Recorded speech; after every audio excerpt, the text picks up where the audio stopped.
investigación. Después de la investigación inicial, pasamos a la fase de investigación propiamente dicha. Durante esta se presentan los siguientes actuados procesales.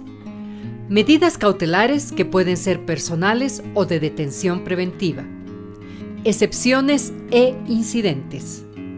Y las distintas formas de conclusión de la fase de investigación, tales como terminación anticipada, sobreseimiento y acusación, además de las señaladas en el anterior video de la fase de investigación inicial.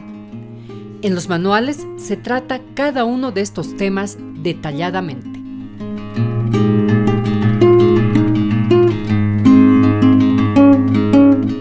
¿Cómo se inicia la etapa de investigación en el sistema penal para adolescentes? Se inicia con la denuncia interpuesta ante la policía o en sede fiscal en contra de un adolescente. El señor fiscal de turno que atiende la denuncia tiene un plazo de 24 horas para poderse pronunciar con un requerimiento provisional, ya sea solicitando la aplicación de medidas cautelares o en su caso el sobreseimiento o ir por el tema de la remisión. Esta fase de la investigación inicial tiene un plazo de 45 días que está prevista en la Ley 548, siempre y cuando se tratase de uno o dos sindicados. Ahora, en el caso de pluralidad de adolescentes sindicados en conflicto con la ley, la norma establece un plazo de 90 días, donde el señor fiscal de turno tiene la obligación de presentar el requerimiento conclusivo, ya sea con la acusación o el sobreseimiento. ¿Qué son las medidas cautelares? Las medidas cautelares son instrumentos procesales que están previstas en la Ley 548 y que tienen como finalidad el asegurar la presencia del adolescente en conflicto con la ley durante la investigación, la tramitación y la sustanciación del juicio hasta la dictación de la sentencia. ¿Cómo concluye la etapa de investigación en el sistema penal para adolescentes? La fase de la investigación concluye con un requerimiento conclusivo que puede ser con una acusación formal o en su caso con un sobreseimiento o con la petición de ir a remisión, que es excluir al adolescente de un proceso penal, pero con aplicación de medidas socioeducativas. ¿Qué son las medidas cautelares? Bien, hay las medidas cautelares personales, que consisten en la detención preventiva, la obligación de permanecer en su domicilio a cargo del padre, de la madre, de un tutor, de una persona responsable y en lo posible de una persona que no tenga tal vez antecedentes penales, alguien que pueda, digamos, una persona que pueda hacerse cargo del adolescente.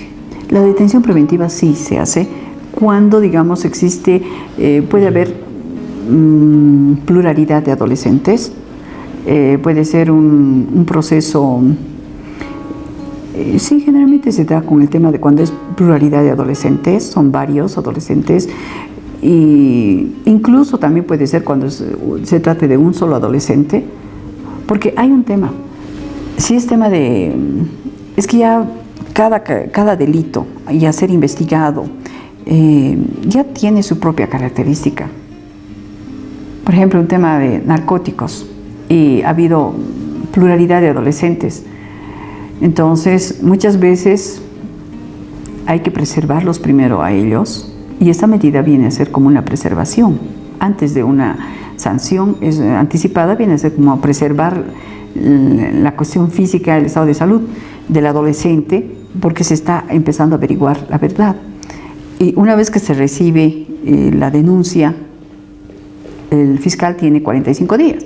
Entonces tiene que agilitar el proceso de trámite de investigación y tiene que agotar, digamos, hasta antes de que se cumplan los 45 días. Ahora, si son varios adolescentes, la norma también prevé esa situación, les habilitan los 90 días que son necesarios. Porque hay una cuestión, el juez a tiempo de dictar la resolución de medidas cautelares con el requerimiento fiscal inicial, que está pidiendo una medida provisional, tiene que valorar las pruebas. Las pruebas ofertadas. Primero que tiene que tener un domicilio fijo, actividad conocida, padres, y que tiene, digamos, que desvirtuar que el adolescente podría realizar una obstaculización en la averiguación de la verdad. Pero si, digamos, el adolescente en el momento de la declaración inicial no declara su nombre exacto, no dice la edad que tiene, va obstaculizando. Entonces, son elementos que hacen tanto al juzgador como al Ministerio Público en el tema de la aplicación de la medida. Si en pequeños indicadores el adolescente no da la verdad, entonces nos tiene que dar, ya forma convicción en el juzgador, que no se va a someter al proceso. Entonces, tiene que nomás regularse. Y eso está previsto en la norma de la Ley 548 para la aplicación de medidas personales, como son el tema de la detención preventiva. Si bien es la más rigurosa, porque es la más rigurosa dentro de las medidas cautelares, la detención preventiva entra en la fase inicial de la investigación, pero en algún momento también ha sido también que ha, ¿cómo podría decir? Que ha sido un poco, digamos, que ha salvado, digamos, también la integridad del adolescente. Cuando se ven casos, por ejemplo, de pluralidad de adolescentes,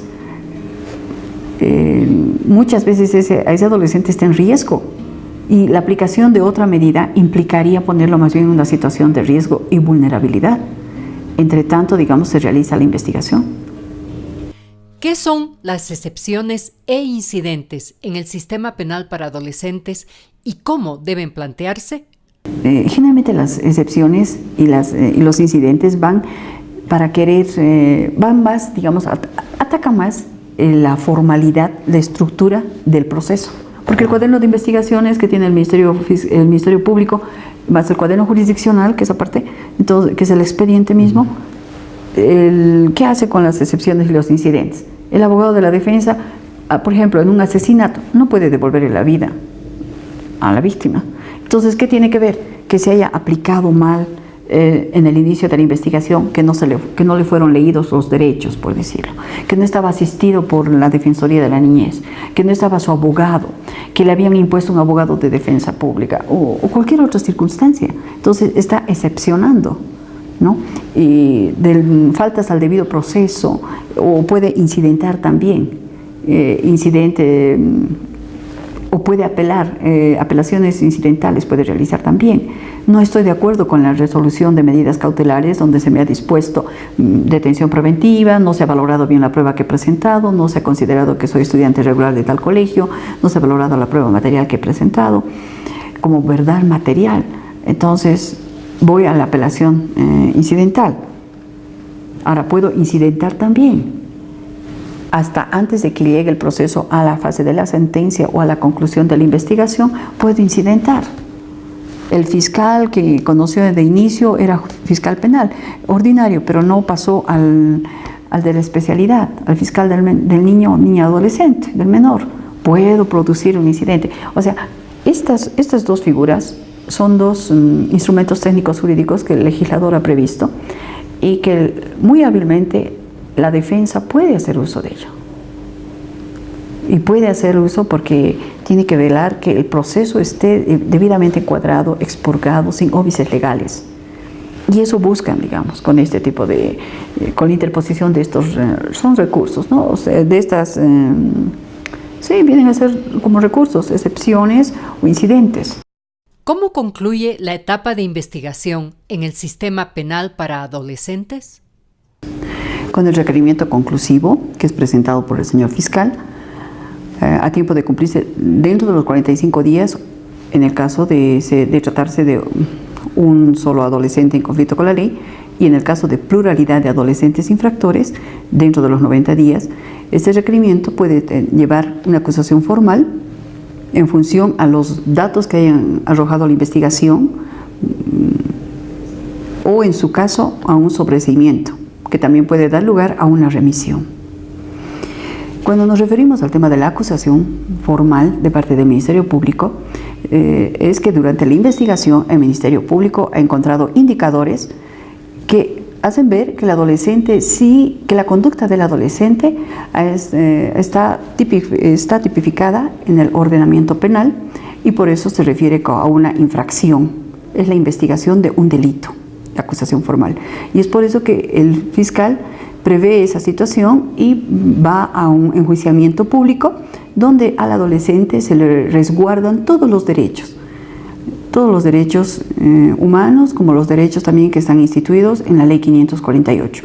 El derecho al debido proceso, el derecho a la defensa, el derecho a ser asistido, a ser oído, así como también la asistencia de sus padres, las defensorías de la niñez y la adolescencia como instancia gubernamental de protección a la minoridad, y en su caso también puede haber defensa pública o el abogado particular, que puede asumir la defensa de los derechos vulnerados del adolescente en conflicto con la ley.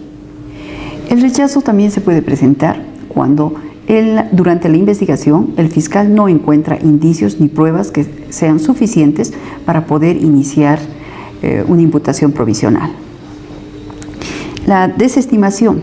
¿Cuándo se da la desestimación de la denuncia? Cuando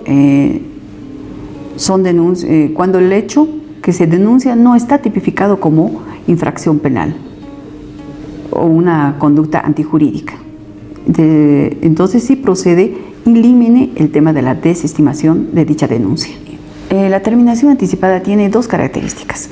La primera, que ya existe un requerimiento conclusivo de acusación formal y es el adolescente asesorado de su abogado que prefieren ir a una terminación anticipada, o sea, adelantar la etapa del juicio y todo lo que lleva. Y para ello, necesariamente, el adolescente en la audiencia día de juicio, en la audiencia que se lleva a cabo la terminación anticipada, el adolescente reconoce su participación en el hecho delictivo